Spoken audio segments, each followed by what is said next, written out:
It is Thursday, January 29th, 2026. And if you look at your calendar, really look at it, you might notice a little red circle around Saturday. That is the deadline, the cliff edge. The moment the federal government's funding authorization turns into a pumpkin. Or, well, more accurately, turns into a closed sign on the door of national parks and a lot of federal agencies. Right, exactly. And usually when we are this close to the edge, I mean, we're literally 48 hours out. Washington is just a beehive. Oh, absolutely. Total controlled chaos. Lights on all night, pizza boxes stacking up in the speaker's lobby. You've got frantic whips running around counting votes. But right now, if you walk into the House of Representatives, you know what you're going to hear. Let me guess. Echoes. Echoes. Exactly. Silence. They aren't even there. They're not in session. The House is out of session until Monday. They literally left town before the bill was due. It feels like a student skipping class on the day of the final exam. It is the classic recipe for a political heart attack, isn't it? I mean, you have a ticking clock, you have a physically absent legislative body, and a massive ideological chasm between the two parties. Right. Usually, this is the part of the deep dive where we tell you to, brace for impact because the government is shutting down. The narrative is almost always dysfunction leads to disaster. We have seen this movie so many times, I can quote the lines back to you. But today, right at the 11th hour, the script got a massive rewrite.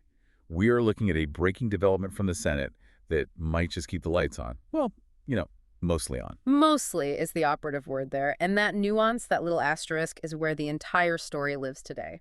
We're digging into a fascinating report from The Guardian, specifically an article by Chris Stein. It details a last-minute deal struck by Senate Democrats and Republicans. A very last-minute deal. The headline is that they have found a way to avert the partial government shutdown scheduled for Saturday. But the way they're doing it, it's weird. It is highly irregular. This isn't just a standard handshake deal where everyone agrees to split the difference on funding numbers.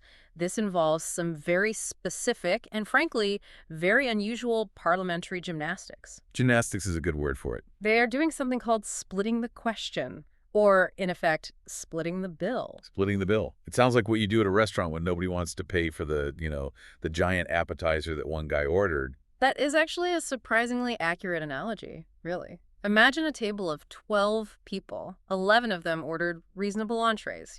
Chicken, a salad, some pasta. Standard stuff. Right. But one person at the end of the table ordered a flaming tower of controversial seafood that half the table is allergic to. And usually in Congress, the waiter just brings one check, you all pay for everything, or nobody eats. That's how it works. Exactly. That's the omnibus approach. It's all or nothing. But today, the Senate decided to ask for separate checks. They are carving out the controversial order so the rest of the table can eat. And to understand why this matters and why they are doing this now, we have to look beyond just the budget numbers. This isn't really about dollars and cents anymore, is it? Not at all. This is a conflict between the dry, rigid procedures of the Senate and the very visceral, tragic realities on the ground in Minneapolis. So that is the mission for this deep dive. Yeah. We're going to unpack how this deal came together, why they are surgically removing the Department of Homeland Security from the rest of the government. A huge move. And the human tragedy involving Alex Priddy and Renee Good that is actually driving this entire standoff. You can't separate the policy from the people in this story. And we absolutely have to talk about these strange political alliances forming here. I mean, when you have Chuck Schumer and Donald Trump effectively pushing for the same immediate outcome, the magnetic poles of politics have shifted. It creates a very confusing compass, doesn't it? It's hard to know which way is north. It really does. Yeah. So let's get into the mechanics first. Let's unpack this splitting strategy. Normally, when we get to these deadlines, we hear about an omnibus or a minibus. These are those giant legislative packages where everything is wrapped together in a 1,000-page document that, let's be honest, nobody really reads. Right.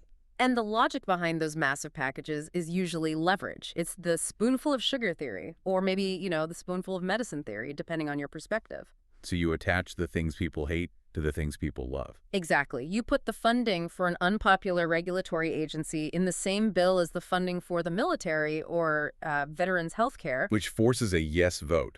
Because if you vote against the bill because you hate the regulation, the attack ad writes itself. Yeah. You're accused of hating the troops. It's a trap, but it's an effective one. It's messy, but it keeps the gears of government turning. But that's not what's happening today. The Senate looked at that trap and they decided to just dismantle it. Senate Democrats, led by Chuck Schumer, they successfully negotiated a deal to break that package apart. Specifically, they are isolating the funding bill for the U.S. Department of Homeland Security, DHS, from the larger bundle of funding bills. They are cutting it out of the herd. Okay, so back to our dinner analogy. The military, the Department of Labor, Health and Human Services, they all get their funding. They get their meal. Yes. The deal allows the Senate to immediately pass 5 bipartisan funding bills. And these cover massive chunks of the federal apparatus. We are talking about the Department of Defense, Labor, Health and Human Services, Education, the big movers, the parts of the government that touch almost every American's life. Schumer actually put a specific number on this. He was quoted saying, "We're ready to fund 96% of the federal government today." 96%. That is a huge percentage to have locked down. I mean, in school, that's an A. That's an A+. It is, and that's the strategic brilliance of this move from his perspective. By passing those 5 bills, they effectively de-risk the situation for the vast majority of the country. Think about what that means for the average person. Well, the military gets paid. And military gets paid, Social Security checks still go out, hospitals get their federal funding, the lights stay on at the Department of Labor. It takes the catastrophe of a total shutdown off the table. It removes the hostage, in a way. If 96% of the government is running, you can't really go on cable news and scream that the country is closed. The talking point just doesn't work. Exactly. It lowers the temperature of the crisis significantly. But it leaves the elephant in the room, the other 4%. Right. The Department of Homeland Security, the agency responsible for ICE, for the border, for everything that makes people argue at Thanksgiving. They didn't just forget about it. No, they didn't. But they aren't funding it for the full year like the other agencies. The deal treats DHS as a special case, almost like a probationary employee. What do you mean by that? It will be funded via a CR, a continuing resolution, for just 2 weeks. 2 weeks? That's nothing in government time. I mean, that's barely enough time to do the paperwork to get the money, let alone spend it. Why such a short leash? Because the Democrats don't want to lock in the current status quo at DHS for a full year. That's the whole point. If they pass the full budget now, they lose all their leverage. Once the money is out the door for the fiscal year, Congress loses its ability to steer the ship. By giving it a 2-week lifeline, they are buying time. It's a pause button, not a solution. A pause button implies they are waiting for something. What are they waiting for? What's supposed to happen in those 2 weeks? Negotiation. This is entirely about policy demands. Yep. There are very controversial issues regarding how DHS, and specifically ICE, is operating on the ground. Democrats are refusing to sign a long-term check until they get specific changes in how those operations are conducted. So the immediate outcome here is that the Senate is voting on this split package as soon as Thursday evening, tonight, essentially. Right. The goal is simple. Stop the shutdown clock that hits on Saturday. If they get this through the Senate, it relieves the immediate pressure, even if it just creates a new cliff to fall off of in mid-February. But hang on. We need to talk about why DHS is in the penalty box. I mean, we all know immigration is always a hot topic. It's the perennial third rail of American politics. But this feels different. This doesn't feel like a high-level debate about how many people do we let in. This feels sharper, more specific. It is much more specific. And honestly, it's much more tragic. You cannot understand this budget fight without understanding the catalyst. We aren't just talking about numbers on a spreadsheet. We are talking about what happened in Minneapolis. We are talking about the deaths of Alex Preddy and Renee Good. Yes. And we need to sit with this for a moment because it's the core of the issue. This isn't just sources say there is unrest. The reporting from The Guardian is very specific about the timeline. Okay. Alex Preddy was shot and killed by federal agents in Minneapolis, Minnesota's largest city, just last Saturday. Saturday. So this is fresh. I mean, this is an open wound in that community right now. Exactly. This isn't a historical grievance. It happened days ago. And this came in the wake of the death of Renee Good as well. Now, the source material highlights a specific fact about both of them. They were U.S. citizens. Why does that distinction matter so much in this context? I mean, obviously, every death is a tragedy, but politically, why is the U.S. citizen part being bolded and underlined in all the reporting? Because the mandate of DHS and ICE is typically framed around non-citizens. Their jurisdiction, their enforcement actions are supposed to be directed at immigration law. When federal agents are engaging with, and in this case killing, U.S. citizens on domestic soil, it changes the legal and political complexion of the event entirely. It's a different conversation. It moves the conversation from border enforcement to civil rights and police conduct. It becomes a question of what powers federal law enforcement have over the American populace. It brings the war home, so to speak. In a way, yes. And these deaths have triggered a massive backlash. It's the reason the Democrats rejected the initial DHS funding bill. They looked at what happened in Minneapolis, they looked at the bodies of Alex Preddy and Renee Good, and they said, we cannot fund this agency long term if this is how they are operating. Full stop. And they aren't just asking for, thoughts and prayers or a generic review of policies, which is what you usually hear. Right. I was reading the list of demands in the article, and I was surprised by how granular they are. Usually, Senate negotiations are about top-line numbers, give us $10 billion more for this program or cut $5 billion from that one. Yeah. These demands are about behavior. They are operational demands. They are trying to micromanage the conduct of agents through the checkbook. It's a very direct use of the power of the purse. So what are they? What's on the list? For one, Senate Democrats are demanding an end to mask wearing by federal agents. Let's pause on that for a second. No masks. That's a very specific visual change. Why is that at the top of the list? What's the significance? Because a mask represents anonymity. It represents a lack of accountability. If an agent does something wrong, uses excessive force, for example, and they are masked, they're unidentifiable, they're a faceless uniform. Right. By demanding the removal of masks, Democrats are demanding that these agents be visible, identifiable public servants, not an anonymous paramilitary force. It's a symbolic, but also a very practical demand. That makes sense. It's about being able to say that specific person did this. It's about accountability. Exactly. They are also demanding the imposition of a strict code of conduct and, crucially, independent investigations into violations of that code. Okay, that's a big one. It is.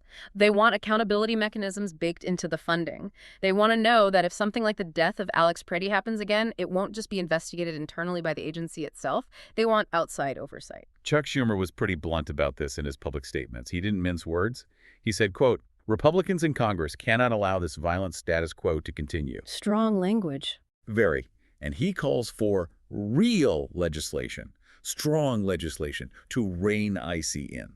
And that phrase, rein IC in, is the bumper sticker for this entire 2-week extension. The Democrats are betting that in the next 14 days, they can force Republicans to the table to agree to these conduct reforms in exchange for the rest of the year's money. It's a high-stakes gamble. It's basically saying, we will give you the money to keep the lights on for 2 weeks, but if you want the credit card back after that, you have to follow our rules. Exactly. And that leverage is real because technically, without this deal, the funding for DHS stops on Saturday.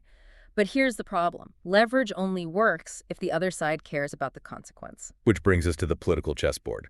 Because if this was a standard Democrat versus Republican fight, you'd expect the Republicans to be marching in lockstep against this split, right? Oh, absolutely. You'd expect them to say, fund IC fully, no strings attached, or shut it all down.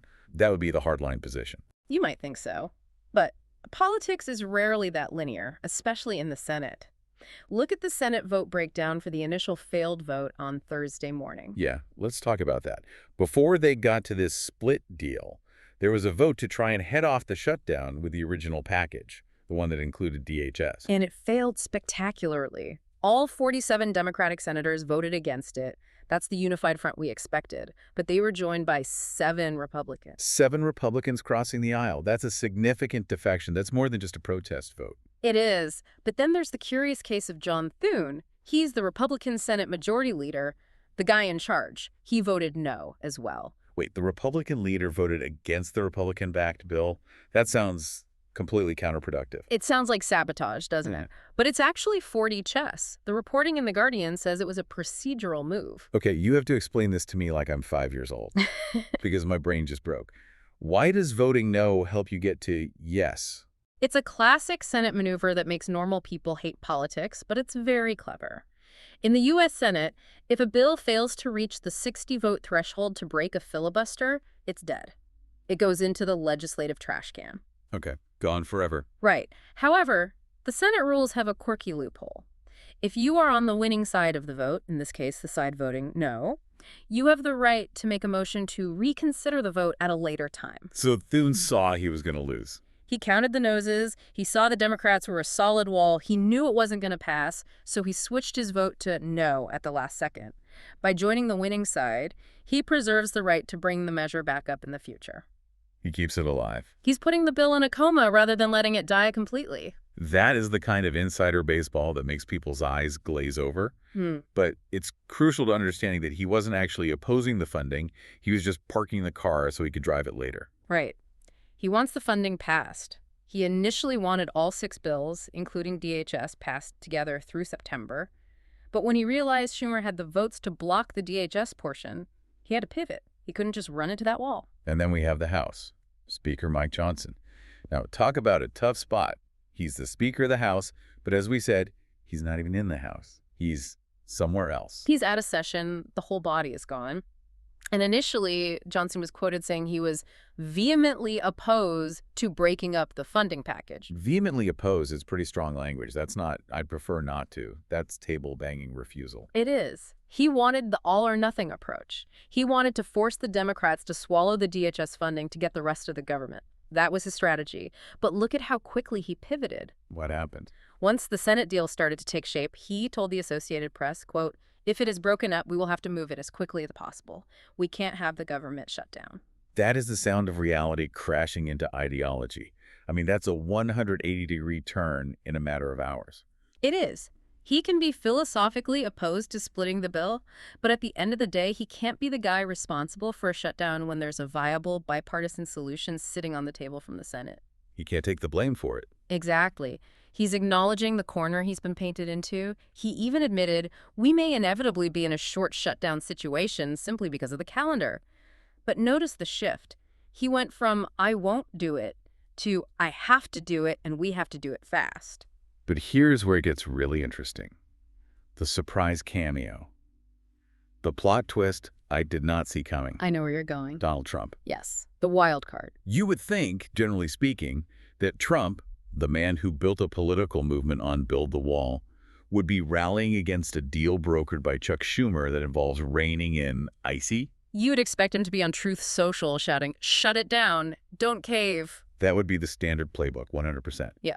But he posted on Truth Social endorsing the deal. It catches you off guard, doesn't it? Completely. He wrote that Republicans and Democrats have, quote, come together to get the vast majority of the government funded until September. And then he explicitly mentions providing an extension to the Department of Homeland Security. So he's not ignoring the controversial part, he's highlighting it. He's framing it as a win. Yeah. And he's asking for a bipartisan yes vote. So why? Why does he want this deal? Is he suddenly softening on his signature issue? I don't think it's softening. I think it's prioritizing. Think about the alternative. A government shutdown is messy. It creates chaos. It looks bad for whoever is perceived to be in charge or whoever is perceived to be running for office. And it dominates a news cycle with stories of dysfunction. Exactly. Trump's endorsement here suggests he values the stability of keeping the government open funding, that 96% over having a chaotic, drawn-out fight right this second. He gets to look like the pragmatic dealmaker. So he's taking the win of keeping most of the government open and running. In a sense. Plus, remember the details of the deal. The DHS funding is only for 2 weeks. It doesn't permanently concede anything regarding the reforms Democrats want. It just kicks the can. Right. It keeps the agency running, which is probably his main priority anyway. And for Trump, who has made border enforcement a centerpiece of his political identity, keeping DHS funded, even short-term, is likely a top priority. He can fight the policy battle later, but he needs the agency to have cash now to keep doing what they're doing. He's choosing cash flow over conflict, at least for the moment. That's a great way to put it. Speaking of the administration and the border, we have to talk about Tom Homan. The article refers to him as Trump's border czar. Which is a heavy title that implies a lot of authority and influence. He was actually in Minneapolis on Thursday morning. Talk about walking into the lion's den. He's in the very city where these shootings happened, where the protests are likely brewing as we speak. A very bold move. He was there holding a press conference, and his comments were, well, they were remarkably nuanced for a situation this heated. Oh, so? Usually in these situations, you see a total clampdown. The blue wall of silence. You expect to hear, Our agents acted perfectly. The investigation is ongoing. No further comment. Case closed. And that's not what he said. No. Homan actually admitted that certain improvements could and should be made regarding the operation in Minnesota. Certain improvements. That's vague, but it's admission. It's not a flat denial. It is. It's a validation that the operation wasn't perfect. It's a crack in the armor. However, and this is a big however, he stopped way short of specifics. He didn't say, we will ban masks or we will fire these agents. He just acknowledged the need for improvement in a very general sense. It's the classic mistakes were made passive voice.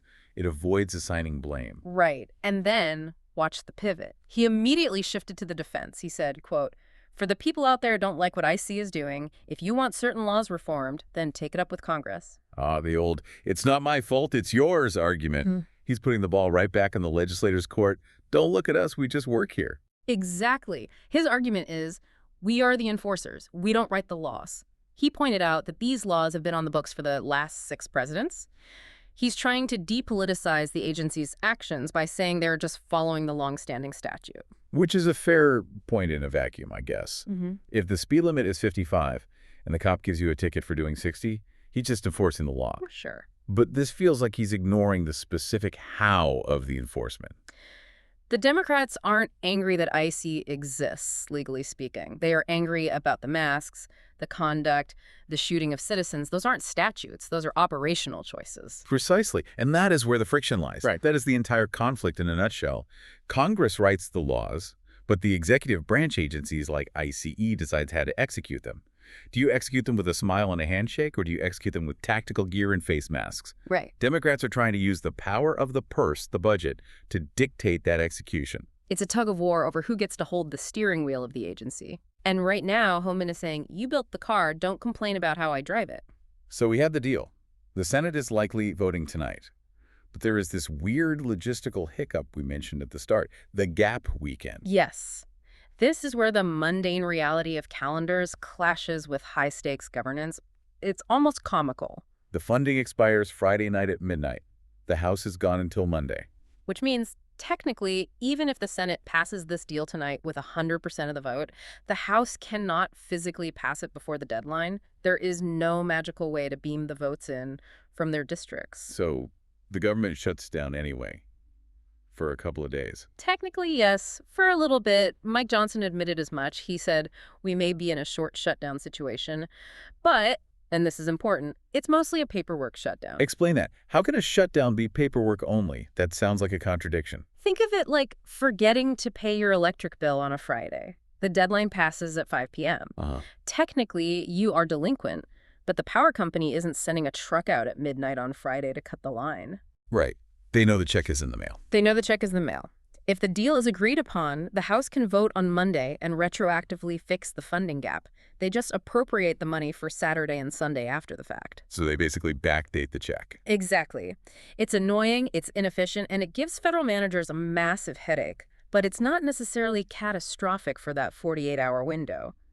The national parks might be confused about whether to open the gate on Saturday morning, but the world won't end. However, And this is the part of the deep dive where my jaw hit the floor. I think I know what's coming. There is a massive irony here that the Guardian article points out. We are worried about DHS shutting down, right? About ICE agents not being able to work. That's the threat. That's the leverage. Give us the money or the border is unguarded. But then I read about the financial loophole, and specifically the name of the legislation involved. Ah, yes. You were talking about the One Big Beautiful Bill Act. Please tell me that is not the real name. Please tell me that's a nickname the press came up with. I wish I could. That is the actual official name of legislation passed last year. The One Big Beautiful Bill Act. It sounds like something a child would name their drawing. Or maybe something from a satire site. But what does it actually do? Well, evidently it did something very significant for ICE. It gave them tens of billions of dollars. Tens of billions. With a B. Yes. And here is the kicker. That money is already there. It was appropriated last year. It's what they call carryover funds or multi-year appropriations. It doesn't expire at the end of the fiscal year. So wait, let me get this straight. Even if the DHS funding technically lapses this weekend because the House is out of town? IC keeps running, the lights stay on. Because they have a savings account. A giant one. A very large savings account. The article explicitly says that a funding lapse would be unlikely to stop IC's deportation operations. Because they're flush with cash from the one big, beautiful bill. Essentially, yes. Plus, even without that cash, there's another layer.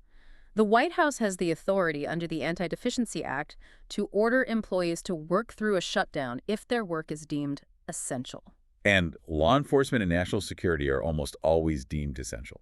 Always. They might not get a paycheck on time, but they are required to report for duty. So, wait a minute, let's connect this to the bigger picture. I'm trying to wrap my head around this. The Democrats are holding up the current budget to demand reforms. They are threatening to withhold money to stop what they call violent operations. Right. That's their leverage. But the agency already has billions of dollars from a previous bill, and their employees would have to work anyway. That is the central paradox of this entire week. It's the big plot hole in the political drama. It feels like. Yeah. Well, is the fight purely symbolic then? If I stop giving you your weekly allowance, but you have a trust fund your grandpa set up last year, my leverage is zero. I have no power. I wouldn't say purely symbolic, but it's certainly less operationally impactful than the rhetoric suggests. Democrats are fighting for leverage over future conduct and future funding. They are trying to set a precedent for the next budget cycle. They're establishing a new rule for the game. Okay, so it's a long-term play. Right. But regarding the immediate operations this weekend, regarding the agents on the street in Minneapolis right now, The shutdown threat is a paper tiger. it is, for the most part. ICE has the money. The operations can continue. The one big, beautiful bill ensures that the machinery keeps grinding, regardless of whether Congress is in session or not. That is wild. It really highlights how complex and layered federal funding is.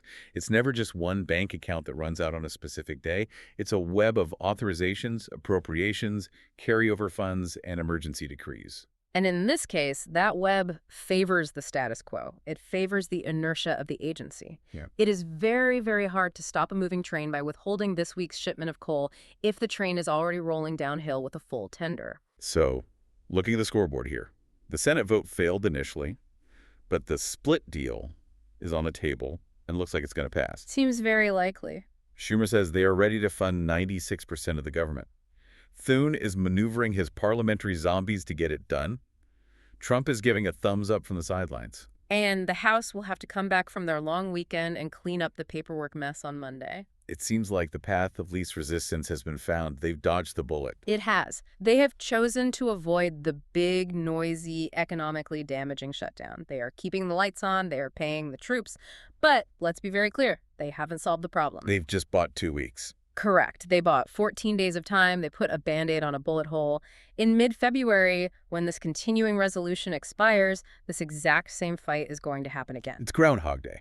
It is. The DHS funding will run out, and the Democrats will come back to the table and ask, okay, did you fix the masks? Did you implement the independent code of conduct? Did you rein in the agency? And if the answer is no, We are back to the brink. We are back to the ticking clock, and we're having this same conversation all over again. so what does this all mean for you, the listener? Why should you care about Thune's procedural vote or the ridiculously named One Big Beautiful Bill Act? It means that while you don't need to worry about national parks closing or military paychecks stopping this weekend, you should be paying very close attention to the debate over policing and immigration enforcement in this country. That is the real fault line here. The budget is just the weapon, The budget is just the battlefield where that war is being fought. and the tragedy in Minneapolis, the deaths of Alex Preddy and Renee Good, that isn't going away just because they passed a 2-week CR. Not at all. And for the families of those victims and the senators representing them, the funding is secondary to the accountability. That tension is going to persist. The legislative tricks can delay the reckoning, but they can't prevent it. It really is a fascinating collision of human tragedy and legislative procedure.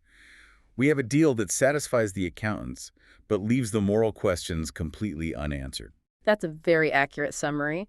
The government stays open, the questions remain open too. I want to leave you with one final thought to mull over. We talked about that financial loophole, the billions ICE has from the One Big Beautiful Bill Act. If the agency is financially independent enough to ignore a weekend shutdown and can compel its employees to work, does withholding this slice of the annual budget actually give Democrats the leverage they think they have? Yeah. Or are they pulling a lever in the cockpit that isn't actually connected to anything? That is the multi-billion-dollar question, isn't it? And we will find out in 2 weeks if that lever works, or if the administration just ignores it and keeps flying the plane. Thank you for listening to this deep dive. We'll be watching to see what happens on Monday and again in 2 weeks. Stay curious. See you next time.